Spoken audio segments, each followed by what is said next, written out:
Good evening, ladies and gentlemen. It gives me so much pleasure to welcome all of you on behalf of India Habitat Center and Professor Benoy K. Behl. Today's talk is the 36th in his monthly series, Glimpses of Culture. The corpus of surviving Indian art is enormous. It covers 5,000 years of living history. This treasure is spread about 3,000 kilometers from east to west and more than 3,000 kilometers from north to south. Therefore, it has been a daunting task for art historians to see the art of India in its perspective. Usually, fragments of this history have been looked at and studied in comparative isolation. That is where the single-handed, widespread documentation of Indian art by Professor Behl is invaluable. Through his vision and analysis, we are able to see each section of this great treasure in its wide perspective. We are also able to trace the developments of this artistic tradition over the centuries, as well as to see its deep links with philosophic heritage. He is the person who, for the first time, photographed the 5th century Buddhist paintings of Ajanta in their true colors and details. His book, The Ajanta Caves, is among the most widely read books on Indian art history in the world. His recent book, The Art of India, in two beautiful volumes, is already in its 3rd print run. His latest books are Buddhism, The Path of Compassion, The Buddhist Heritage of Sri Lanka, and Hindu Deities Worshipped in Japan. He is adjunct professor at National Institute of Advanced Studies, Bengaluru. Today, he takes us to the grand climax of 1,000 years of rock-cut caves in India. Carved out of the heart of the mountain, these caves are among the greatest body of monuments of mankind. Ladies and gentlemen, Professor Benoy K. Behl will speak to us about the grandeur of Ellora. Over to him, and thank you for your attention.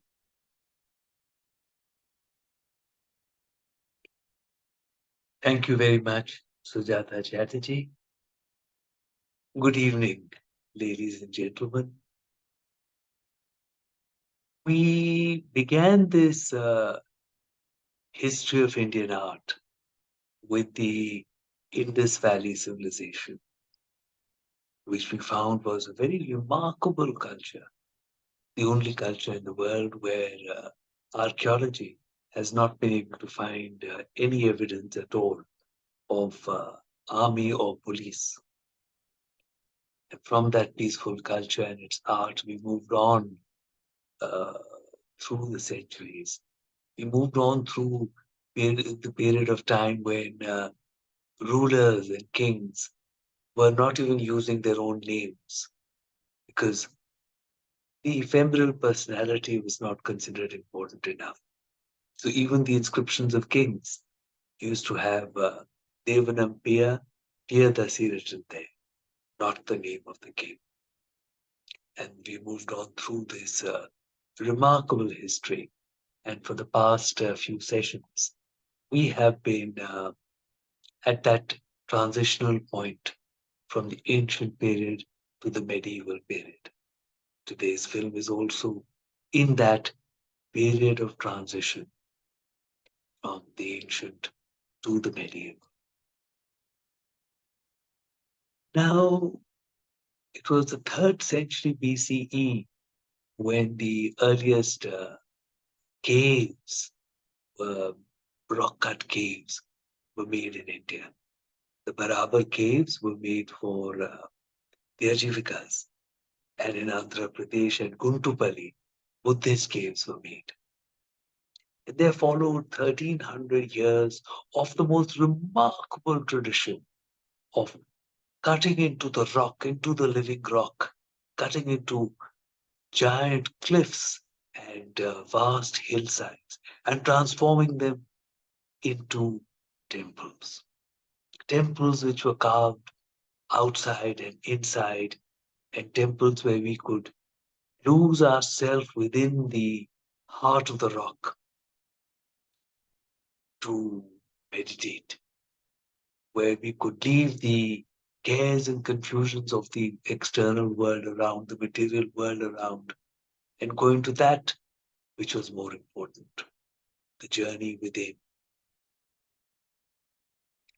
Now, it is the monuments of Ellora which mark this culmination and final point of this great rock cut tradition. Something absolutely amazing. 1,000 caves were made across India, and I'm absolutely sure that it is the most significant, the most beautiful body of art which has been made anyway. And it is remarkable for its scale, for the construction, for its the technology of the mind, for it was chisels and very simple instruments which were used. So this technologically, it is wondrous to see how these caves were cut out of the hills. But simultaneously, while it was a technological marvel, the quality of art is absolutely stupendous. The quality of art is superb. And from the ancient period where we are drawn into ourselves by the art, where the art takes us into a tender world, where the art takes us into a world of grace which transforms us. From there, at Ellora, now we come into a period when it is the grandeur of the spirit which is being presented. But mind you, it is the grandeur of the spirit. These are not monuments to any living persons. These are not monuments to any personalities. They are not the palaces of any living people. They are monuments to the spirit within. In fact, it's quite amazing to see that this technologically and artistically and spiritually advanced civilization had such a great focus upon that which was within, that which was beyond material concerns. In the modern world, we are more used to selfish concerns, where each one of us is striving to gain this and striving to gain that. And here we had a whole society spread across thousands of kilometers, a whole society that spent a huge amount of time and had vast traditions which were moving, always to keep on regenerating and recreating the wonder of the divine which takes us far from the noise and clamor of the material world. And I think that's absolutely amazing. It's something very remarkable and quite a joy to be lost for some time in this wondrous journey. My many thanks to India Habitat Center for this yet once again opportunity to share the beauty and joy of this great tradition. My thanks again to Doordarshan. Doordarshan have been absolutely remarkable, where in the commercial world of broadcasters, people are constantly concerned about sponsoring entertaining programs. The more entertaining, the better. The more entertaining, the better. But Doordarshan over the years has sponsored the making of my deeply researched films, films which are so serious that entertainment is not their purpose at all. So my thanks to them. A very warm welcome to Professor Shailesh Nayak, Director of the National Institute of Advanced Studies. And I'm so glad that Dr. Sharda Srinivasan has joined us. She's a person who has made a very valuable contribution to this film, which you're going to see. You're going to see her. And I would like to mention that she brings to us a very valuable and important confluence of knowledge. On the one hand, she has studied science and engineering at the IIT Mumbai, and on the other hand, she brings in the study and discipline of art history, a much required confluence. And indeed, everything is better understandable if you see it from a holistic point of view. So I'm very glad that she has contributed to this film and she is with us today. We also have with us uh, Mr. Gaurav and Namrata Dikshit. Now, they discovered at Ellora that the plasters had the use of hemp in them. And they've gone on to study the beneficial uses of hemp and have today started producing hempcrete to be made available for modern construction. And I must also welcome Mrs. Geeta Srinivasan. More than 40 years ago, she and I, she was the chairperson of the Worldwide Fund for Nature, Western India. And she and I got together to make a film for the WWF. And I must tell you that through the challenges and adventures of the shootings in the tidal flats of the ocean and in forest locations, she was as tough and as adventurous as the youngest person in the shooting unit. Thank you very much. And I will now request Sunil, please run the film. Thank you.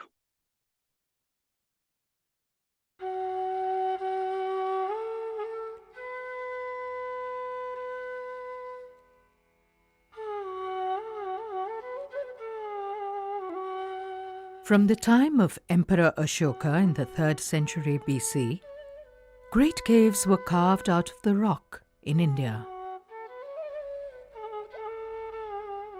While houses and other secular buildings were made of wood and other ephemeral materials, that which was made in service of the eternal was made deep in the heart of the hill.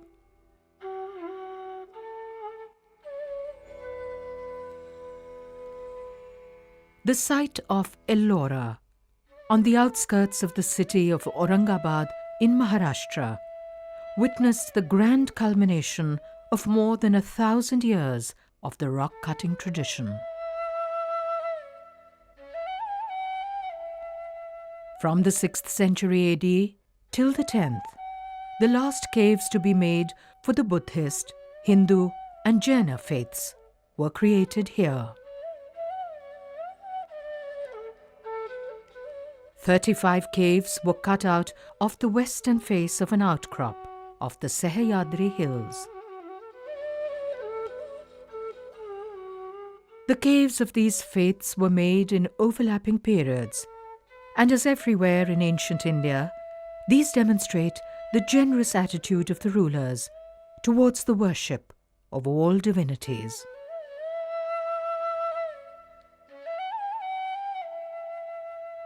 As in the case of other sites, the caves at Ellora were also created on a trade route. They are on a junction heading from nearby Pethon to Ujjain in central India. One of the earliest excavations here is the Hindu Cave 21, called the Rameshwara. This is of the second half of the 6th century. Nandi sits devotedly outside, with his gaze fixed on the Shivalinga in the sanctum inside. The cave has some of the most refined sculptures at Ellora. These include Shalabhanjikas as bracket figures and river goddesses made outside. Larger-than-life scenes depicting Shiva are made in panels, including this, which shows Shiva and Parvati engaged in a game of dice. In the Indian tradition, the deities are made in a human manner. There are depictions of their family life and emotions. This makes the devotee's experience of them more immediate and real. The deities are, after all, personifications of ideas and qualities which are in each of us. The cave has one of the finest depictions of the Nataraja, Shiva, in his cosmic dance. With both knees bent, the figure is imbued with dynamic movement, yet it is fluid and graceful. And with all the movement around, the face conveys a sense of stillness and sublime peace. The continuity of life, in fact, the continuity of reality is a theme that is directly addressed in Indian mythology as well as Indian sculpture. It is perceivable, perhaps, if you go to the great caves at Ellora and go from cave to cave and narrative icon to narrative icon and look at the small details, at the ganas of Shiva who are rollicking at the feet of the scene, playfully doing sometimes naughty things, playing games, playing jokes, all sorts of observations of what might seem to be the trivia of life, but which are the fabric of life. Cave 29 of the late 6th century is similar in plan to the Great Shiva Cave at Elephanta. The scale is vast, and the effect of the sculpted panels of Shiva is dramatic. The Buddhist caves at Ellora were made in the 7th century. These are the largest Buddhist excavations to be carried out in India. They reflect developments in iconography which had been taking place. From the simple ethical messages of the original teachings, the doctrine had become much more detailed.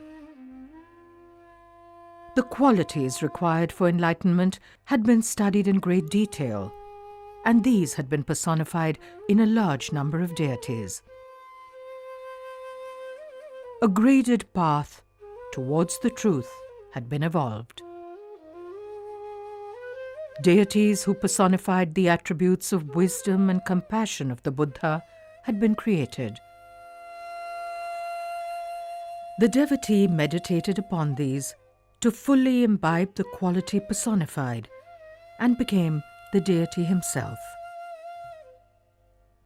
He would then proceed further on the illumined path towards the peace at the center.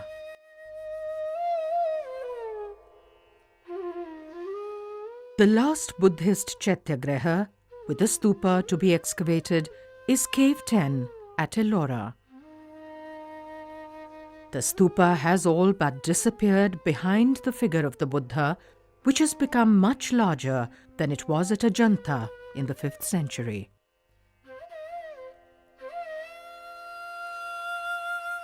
The traditional large window of the Chaitya Hall has also undergone considerable change. It has lost its vast size and grand simplicity to become smaller and more decorative.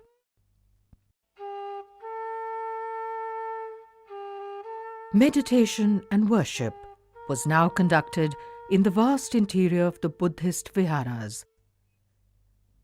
The caves are larger and more elaborate than ever undertaken before. Cave 12 has 3 vast stories, each larger than any Buddhist excavation at earlier caves at Ajanta. The caves have many representations of previous Buddhas called Manushi Buddhas and Dhyani Buddhas, who represent qualities of the Enlightened One. Bodhisattvas are also made. They are beings on their way to enlightenment who help others on the path. With Cave 14, we move into the realm of Hindu deities. Magnificent panels are carved on the walls of the 8th century cave. These depict Shiva, Durga, Vishnu and Lakshmi.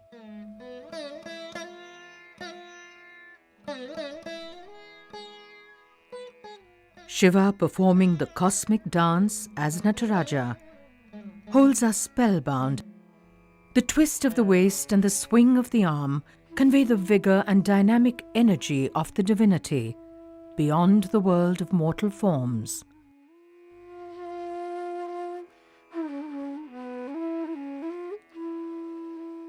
Cave 15 of the middle of the 8th century has some of the finest and most expressive carvings at Ellora.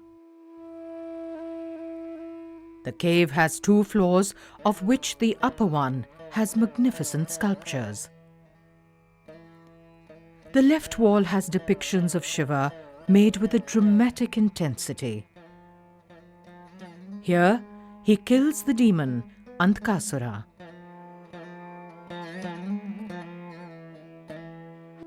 There are also depictions of Lord Vishnu, such as this, where, as part man and part lion, he kills the demon Hiranyakashyapa. The grand climax of rock-cut architecture in India is in Cave 16, the Kailashanatha temple. This was excavated in the reign of the Rashtrakuta king Krishna I, who ruled from 757 AD to 793 with his capital at nearby Paithan.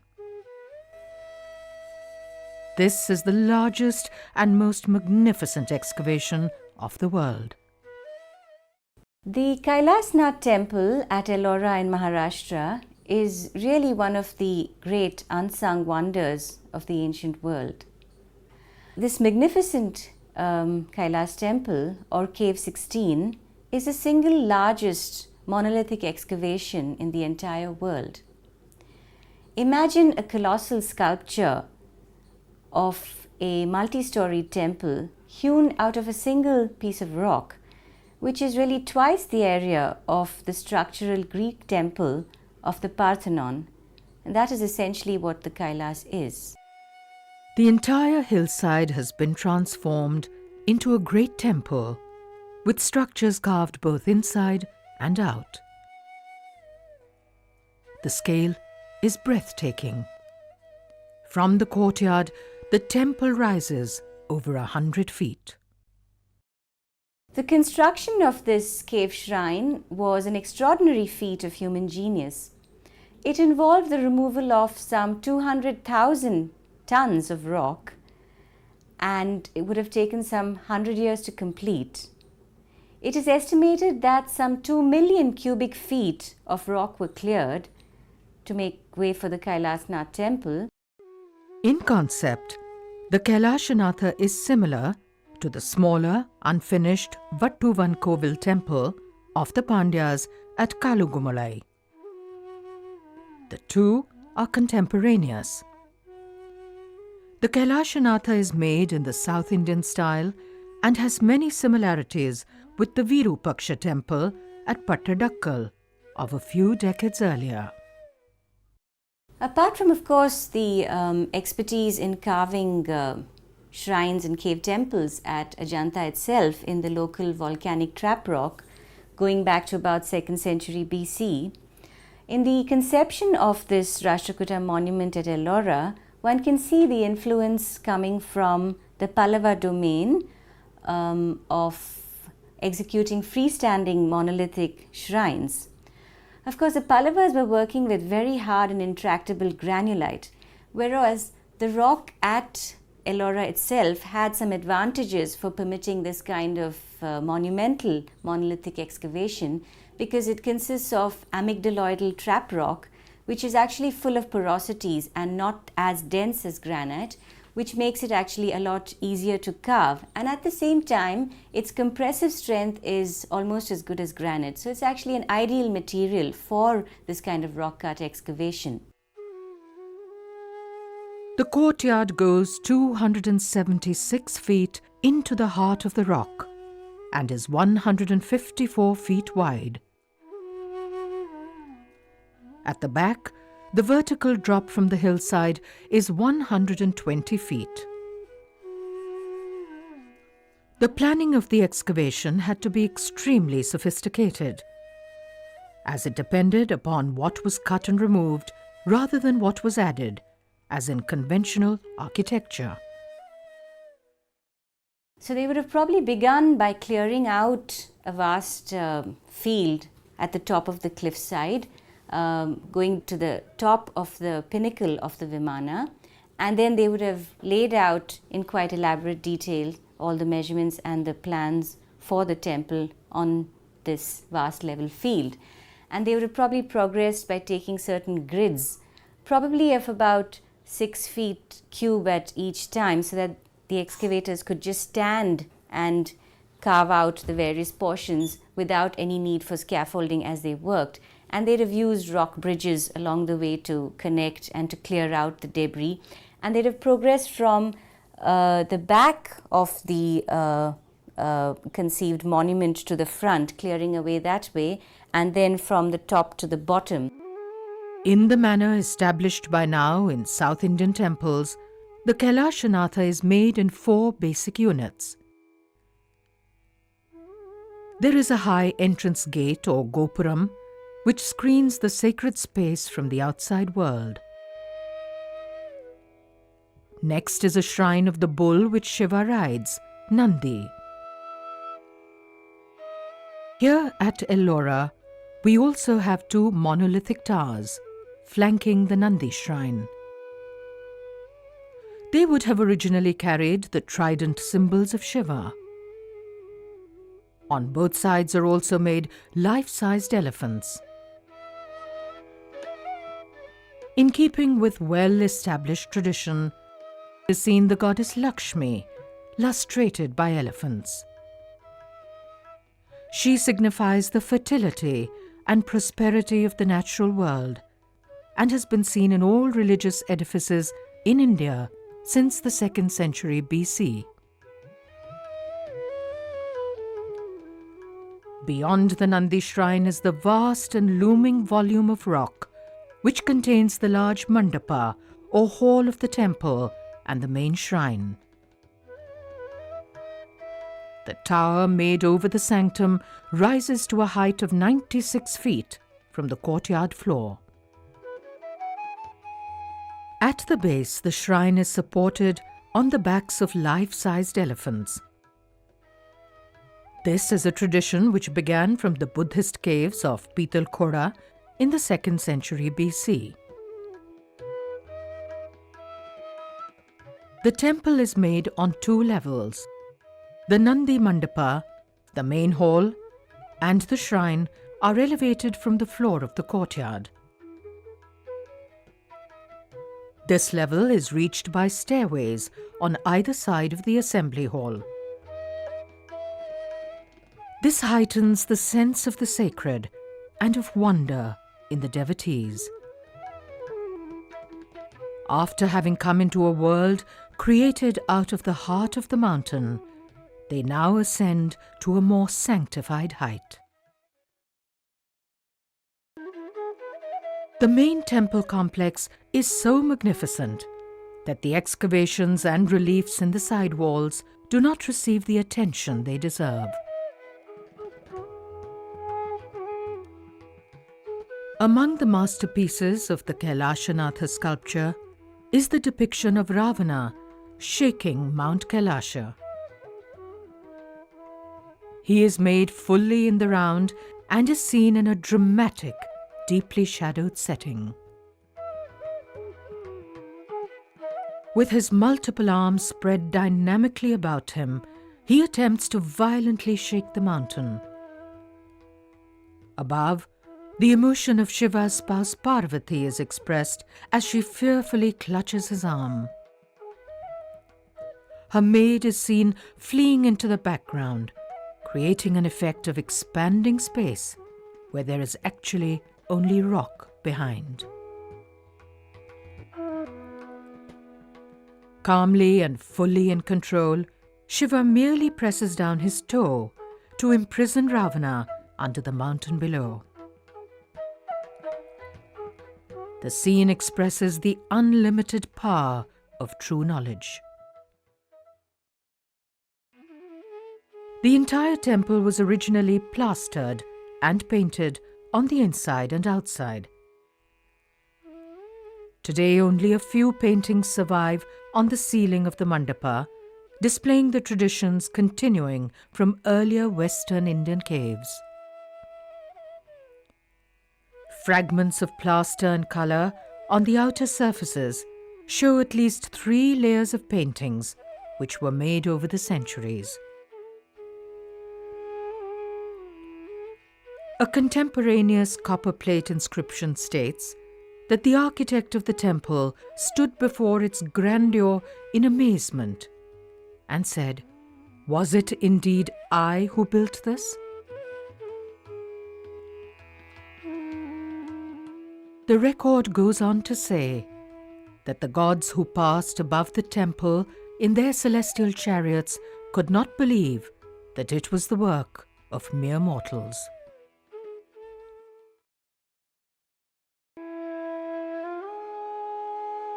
The 9th century at Ellora saw the making of Jaina caves. Cave 30 is called Chota Kailasha, as it is a much smaller version of the grand Kailashanatha temple. The profusely decorated pillars are among the finest seen anywhere.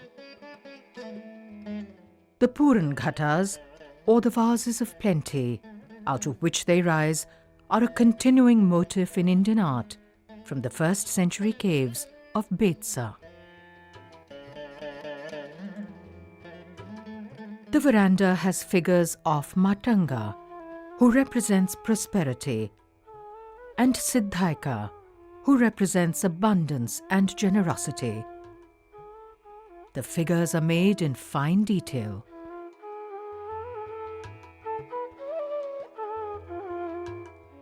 The cave has representations of the Jaina Tirthankaras, Mahavira, Parsavnatha and Gomteshwara. In penance and meditation, Gomteshwara is believed to have stood still for so long that creepers grew around his legs and body.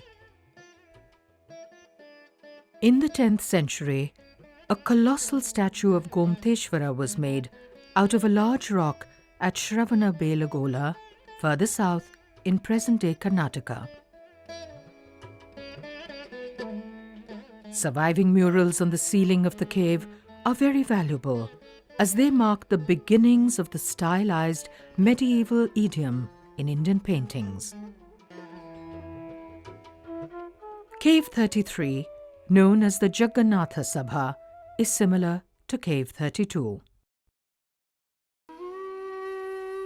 These caves mark the end of the great tradition of rock-cut temples in India. For 1200 years, sanctuaries were hewn out of the rock.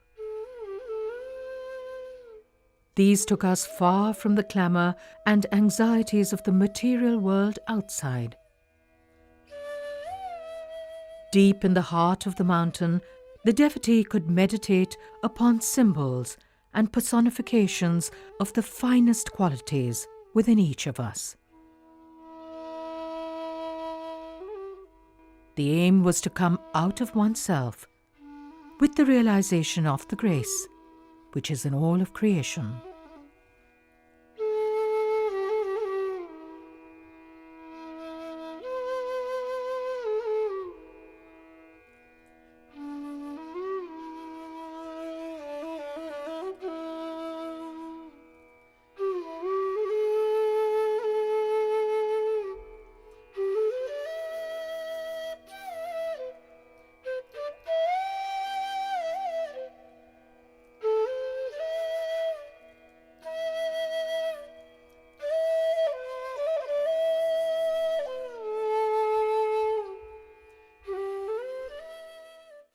Thank you, Sunil, for another excellent screening. My many thanks to Sujata Chatterji, without whose help and support, none of my work would be possible. Thank you so much. Now, these vast caves were dug out of the mountain from back to front and from top to bottom. You realize that if there was any mistake, this is not architecture where things are being put one on top of the other.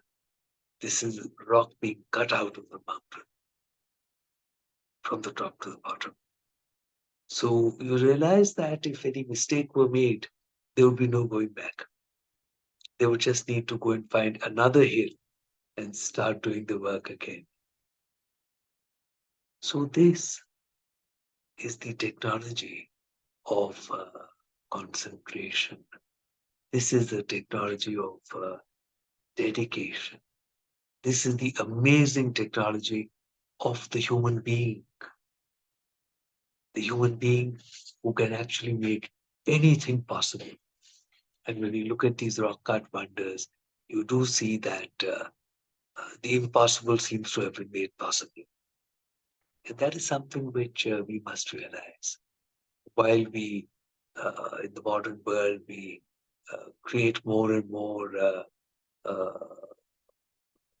technologies like artificial intelligence and so many other things, we may use sophisticated tools, but we must realize that the human being is the most amazing thing in itself. What the human being can do, what the human mind can do, what the combination of the human mind and the human heart can do is something which is not just science, but it is poetry too. And it is everlasting poetry and everlasting science. And these things remind us that these things should also bring us a lot of humility as we try to plan to dominate nature and govern the world with so many things that we create. The human being has been created to be so wondrous. Just imagine what with all the computers of the world and with all the artificial intelligence, it may not be possible to create something like Cave 16, the Kailashanatha. In fact, here we're just talking about the technological part of it. To create the art and the beauty inside, now that is something even beyond. And that is the most important thing. But that is the beauty which transports us, which takes us to another realm, which expands the whole horizon, which expands our way of thinking and living. And living itself was meant to be transformed by the art. The Chitra Sutra is very clear that art has a very important contribution to our lives. So such is the art, the technology, the wonder of ancient times, and I'm very grateful to have had the opportunity to share this with all of you today. Now, I would be happy to answer a few questions and would request Sujata to please read out your questions and maybe comments from the chat box. Thank you. Before that, I'd like to take this opportunity to tell you about our next screening. So if you would please mark it in your calendar, we'd love to have all of you with us. So the next time we have our screening on 24th August, which is a Saturday at 6 p.m. as always. And this time the film is called Celebration of the Divine, Shravan Belagola and Temples of Orissa. The film is about great monuments and exquisite temples built from the 7th to the 12th centuries. So please mark it in your calendar, 24th August, Saturday, 6 p.m. Love to see you again. Thank you.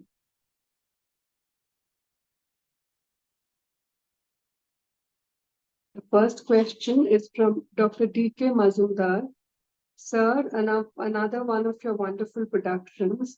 I want to take this opportunity to remind you of one of your interviews with Doordarshan, where you said that there are no gods in India, but only deities. Will you please explain what you had in mind when you said that? Good evening. Yes. Now, in the Indian philosophic traditions coming from the Upanishads, there are no gods in the Western or so-called modern sense of the term. There are deities. Deities were the personifications of concepts and the qualities within you. The purpose is for you to look upon them, to meditate on them, to be carried away by them, to respond to their beauty and grace, and thereby to awaken that beauty and grace within yourself. In fact, if that beauty is awakened within you and continues to grow, it is hoped that one day it will fill you completely.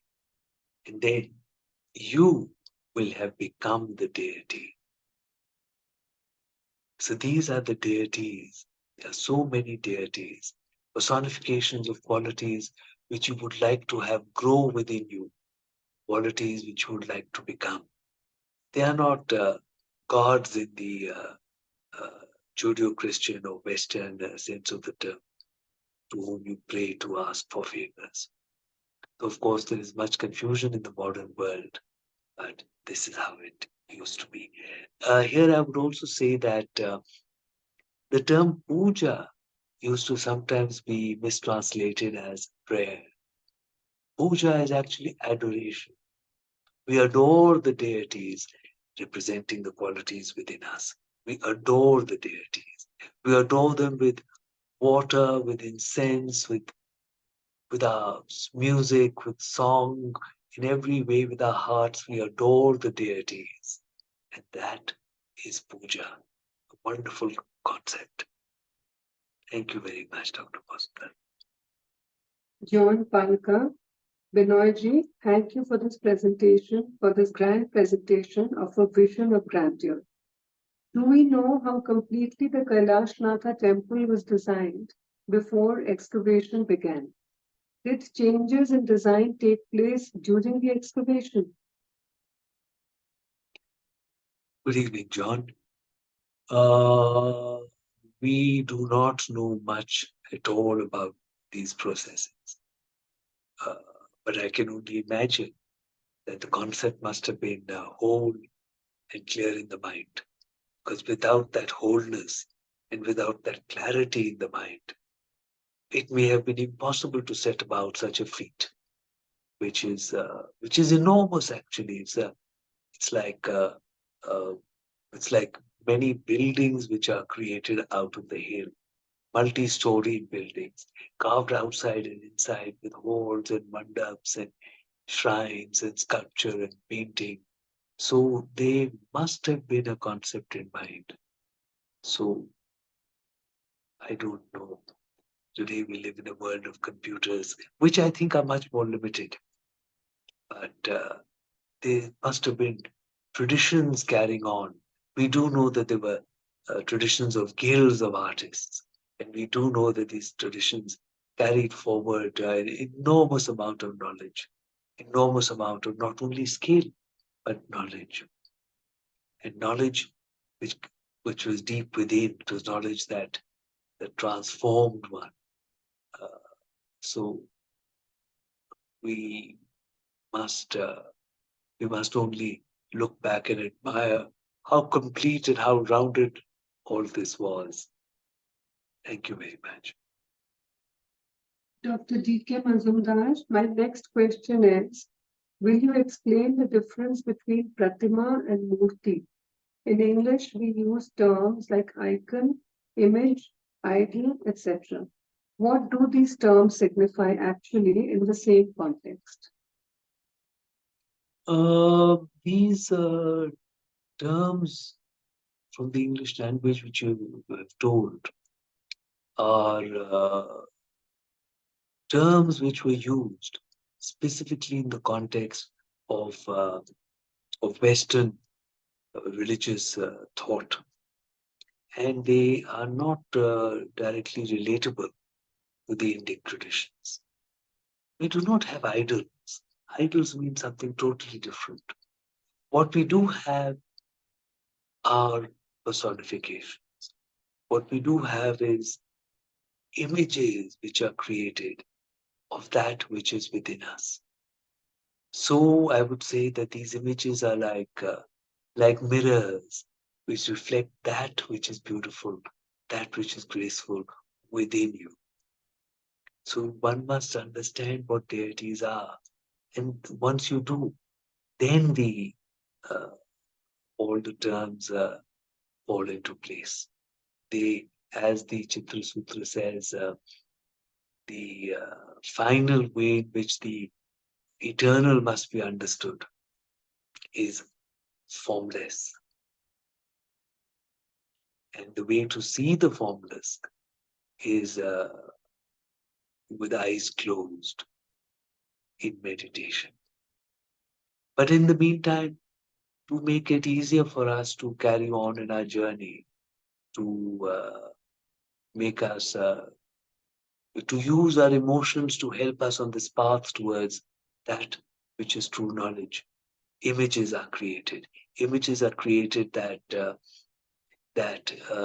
awaken the grace within us.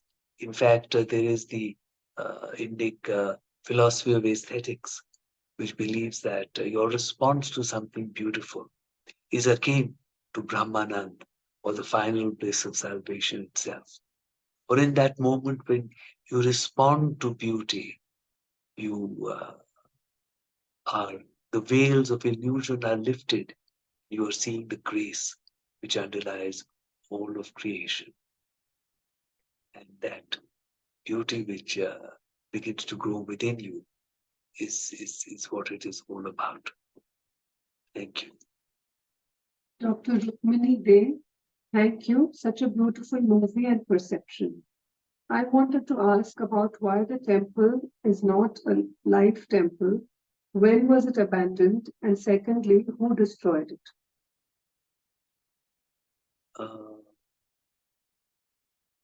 Good evening. The wonderful thing about these great rock cut temples is that they are not easy to destroy. So the temple is not destroyed, the temple is right there. And at what point did worship stop there? I'm not very sure.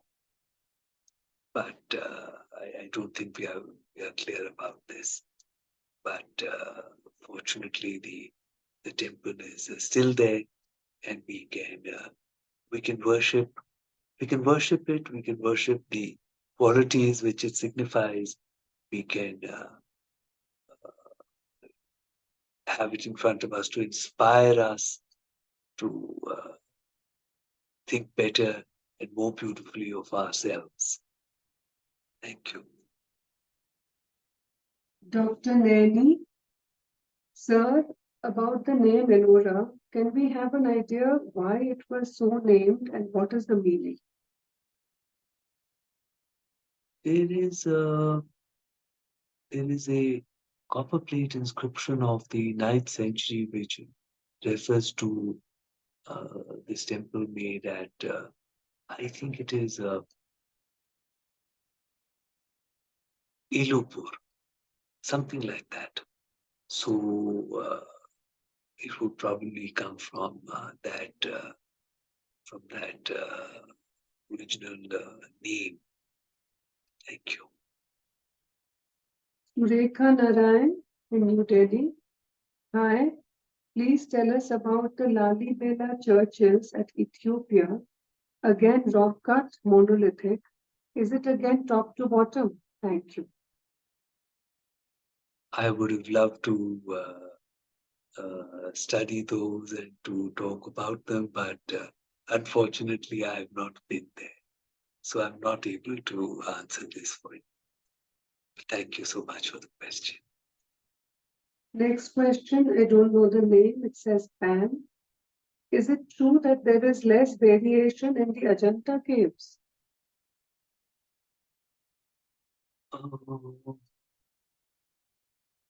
The Ajanta caves are of a slightly earlier period.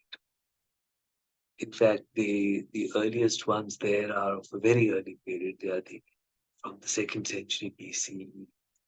So those are very different from the second period, which is around the 5th century CE. And the uh, the early period are extremely grand and simple chaityas, chaityagrihas, uh, which very much remind us in a simple way of the grandeur of the spirit within us.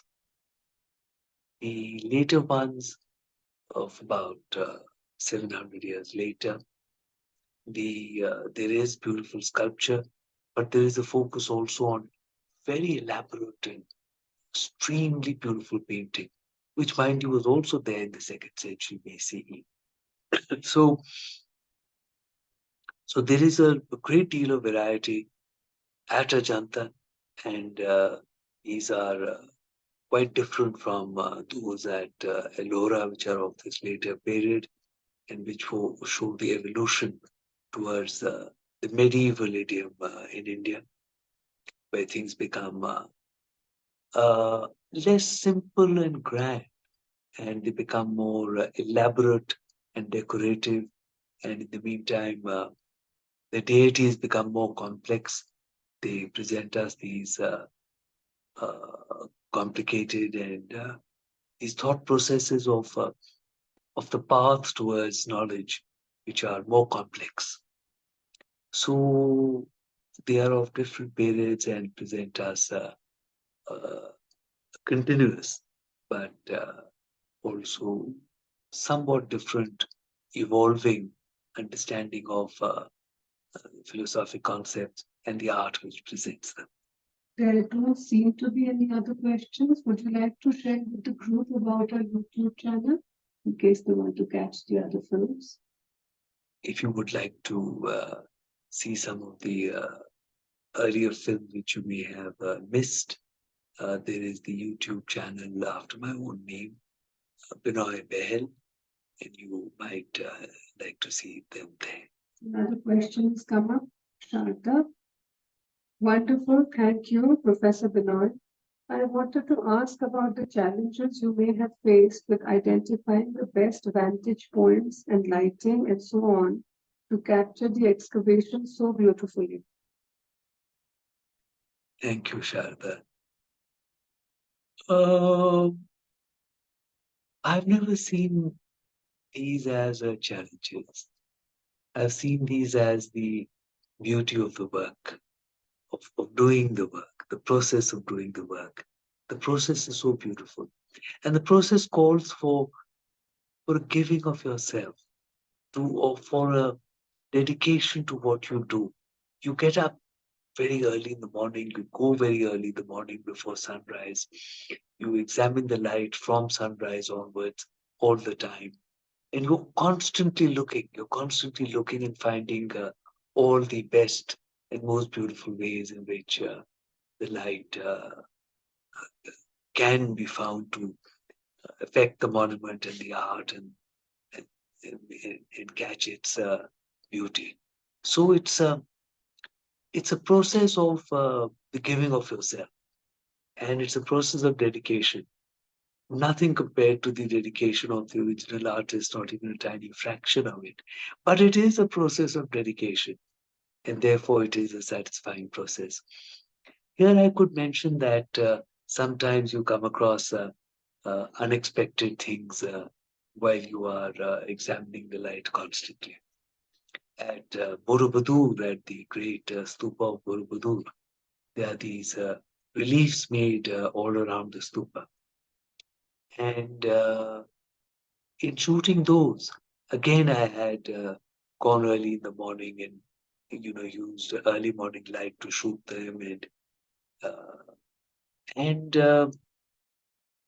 when the sun went up near noontime, which is a time on which we normally don't like to shoot because the shadows are not quite right.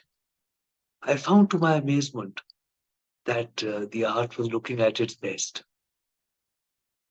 And very well that it should be, because the inner and outer walls around the reliefs are close by. You do not get much distance from which you are able to see it, from which, in fact, the sun can enter and light up the reliefs.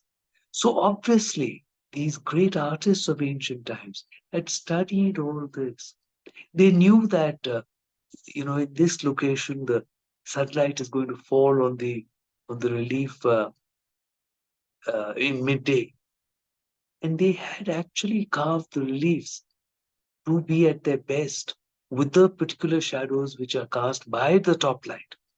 Completely unusual, but there you are, it was done. And such a joy to discover it. All this has actually made it a wonderful life of documentation. Thank you, Sharda. Thank you very much. Kanaka Singham, thank you, Mr. Benoy Behl, for your wonderful sharing. Thank you so much. Dr. Naini, this presentation, is it released or available on YouTube? This is likely to be on YouTube on that channel, Benoy Behl, within a few days. On the outside, maybe 1 week from now, but most likely before that. Thank you. Thank you so much. Well, it's been such a joy to be with all of you, and once again, my thanks to the Habitat Center and to all of you for being with us and having made it a very enjoyable sharing experience for all of us. Thank you.